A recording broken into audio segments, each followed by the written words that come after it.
आज ना मी तुम्हाला कपाच्या साहाय्याने भाकरी दाखवणार आहे. म्हणजे कुठल्या आता जो अर्धा कप आहे ना त्याच्याने एक मध्यम आकाराची भाकरी तयार होते आणि मोठ्या कपाने 2 होते मेजरिंग कपाने. तर आता घरची जी वाटी आहे ना त्याचा अर्धा कप घेतला मेजरिंग तर ती इथपर्यंत भरते आणि आपली समजा ह्याच्यापेक्षा पूर्ण वाटी भरून घेतलं तर एक मोठी भाकरी तयार होते. तर मी तुम्हाला आता घरच्याच वाटीने भाकरी दाखवणार आहे. हे आता सांगितलं म्हणजे जे नवीन लोकं असतात ना त्यांना आता एक भाकरी करायची असेल तर किती घ्यायचे, 2 ते प्रमाण करण्यासाठी म्हणून मुद्दामून मी तुम्हाला दाखवलं हे. तर आता वाटीच्या साहाय्याने मी तुम्हाला दाखवते म्हणजे तुम्हाला लक्षात येईल की आपल्याला किती आपल्या घरी केवढी मोठी भाकरी खातात किंवा केवढी मध्यम भाकरी खातात. जर मध्यम खात असेल तर जो मेजरिंग कप आहे तो अर्धा घ्या आणि ह्या वाटीने दाखवलं 3/4 वाटी घ्या. तर इथे आता मी पूर्ण भरून वाटी घेतली आहे आणि मीठ घातलं आहे इथे. आता काय कायच्या घरी मीठ घालत नाही पण मी इथे मीठ घालते आणि भाकरी थापायच्या अगोदर आहे ना तवा आपल्याला मंद गॅस पेटवून तवा तापायला ठेवायचा आहे. कारण भाकरीला एकदम ना असं जास्त तापलेला तवा लागतो तरच भाकरी व्यवस्थित भाजली जाते. आता इथे ना मी पाणी आणि थोडं थोडं घालायचं आहे. कारण जसं ज्वारी, नाचणी आणि तांदळाला जसं एक पेल्याला एक पेला पाणी लागतं तसं नसतं. इथे जर तुमचं पीठ जर एक वाटी असेल तर त्याला कमी कमी म्हणजे थोडं थोडंच पाणी घालून पीठ चांगलं मळून घ्यायचं आणि मळताना लक्षात ठेवायचं आहे तर आपला जो हाताचा जो तळहात आहे ना त्याच्याने मळून घ्यायचं चांगलं पीठ. आणि ते अगदी घट्टही असता कामा नये अगदी नरमही असतात आणि म्हणजे असं दोन्ही हातावर अशी दाबली ना की ती सहज दाबली गेली पाहिजे. जास्त जोर पण लागायला नको आणि साईडने भेगा नाही पडल्या पाहिजे. आता इथे परास एकदम कोरडी करून घ्यायची, पाणी असता कामा नये आणि थोडंसं पीठ भुरभुरून घ्यायचं सगळीकडे आणि थोडं बाजूला ठेवायचं. त्यानंतर आपण जो पिठाचा गोळा घेतला आहे तो हाताच्या साईडला दाबून घ्यायचा आणि बोटाच्या साहाय्याने ती अशी थापायची आहे.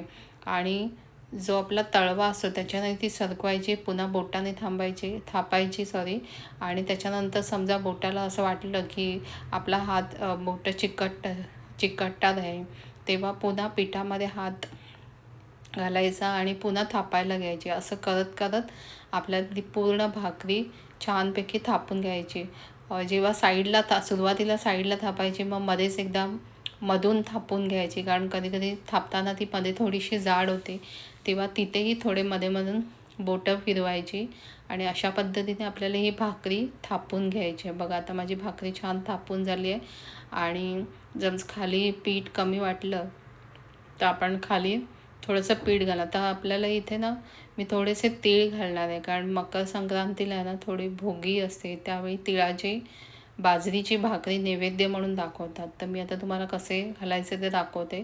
तुम्ही अगदी अर्धी भाकरी थापून झाली ना की तेव्हाही तीळ लावले तरी चालतील. तर मी आता झाल्यानंतर लावले आणि ही इतपत माझी भाकरी जी आहे ना ती जाड आहे.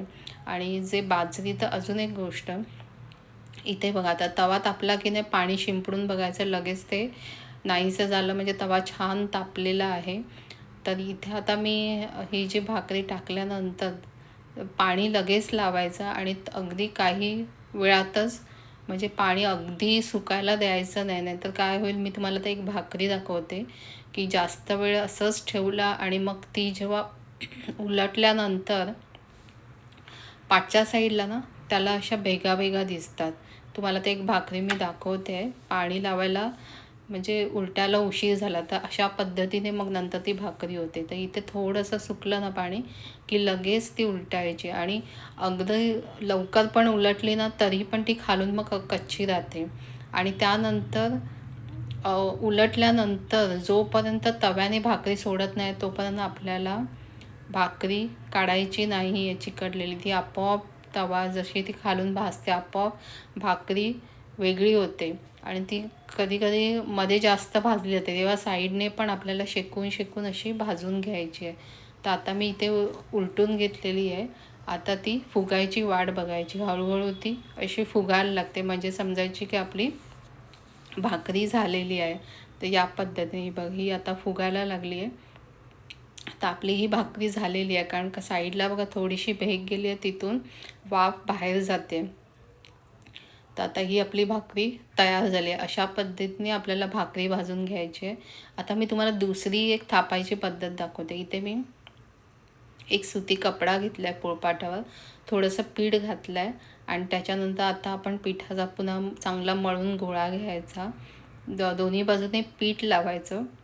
मी त्याच्यावर आता थोडंसं पीठ घालून घेते आणि त्याच्यानंतर आपण जसं बोटाने थापतो आणि तळव्याने तसं थापून घ्यायचं. ज्यांना थापायचे नसेल त्यांनी सरळ काय करायचं, लाटणी घ्यायची आणि लाटणीने लाटून घ्यायची. मी आता ती इथे अगदी हाताने म्हणजे बोटाने थापून घेतली. पण आता मी तुम्हाला ज्यांना म्हणजे थापता येत नाही त्यांनी सरळ असं लाटून घ्यायचं आहे. कपड्यावर अगदी इझिली लाटलं जातं कारण ती भाकरी अशी इझिली सरकते. त्याच्यानंतर मी पुन्हा थोडेसे तेल लावून घेते. पुन्हा त्याच्यावर एखादी लाटणी फिरवायची म्हणजे ते चांगले चिटकून बसतील आणि नंतर ती भाकरी अलगद उचलून पुन्हा तापलेल्या तव्यावर घाला. तर दुसऱ्यांदा भाकरी घालताना लक्षात ठेवायचं, जे आधी लागलेलं असेल ते चमच्याने काढून घ्यायचं आणि मगच भाकरी घालायची. आणि ज्यांना हाताने पाणी लावून भाकरी लावायला भीती वाटते त्याने एखादा सुती कपडा घ्यायचा आणि त्याला पाणी लावून घ्यायचं आहे आणि अगदी काही वेळातच लगेच उलटी करायची. जास्त सुकवायला ठेवायचं नाही, नाहीतर मग ती कोरडी होते. आता भाकरी ही जी बाजरीची भाकरी आहे ना, पीठ आहे सॉरी, ते जास्त जुनं पण घ्यायचं नाही. ते कडवट असतं आणि खूप जुनं झालं की ते कडू होत जातं. आता जर समजा थोडंसं भाकरीचं पीठ जुनं असेल तर आपण असं गरम पाणी ओतून ते चांगलं मळून घ्यायचं आणि झाल्यानंतर ती अशी कॅसरॉलच्या भांड्यामध्ये झाकून ठेवायची. अशा प्रकारे तुम्ही ही भाकरी करून बघा आणि व्हिडिओ आवडला असेल तर व्हिडिओला लाईक, शेअर आणि सबस्क्राईब करायला विसरू नका.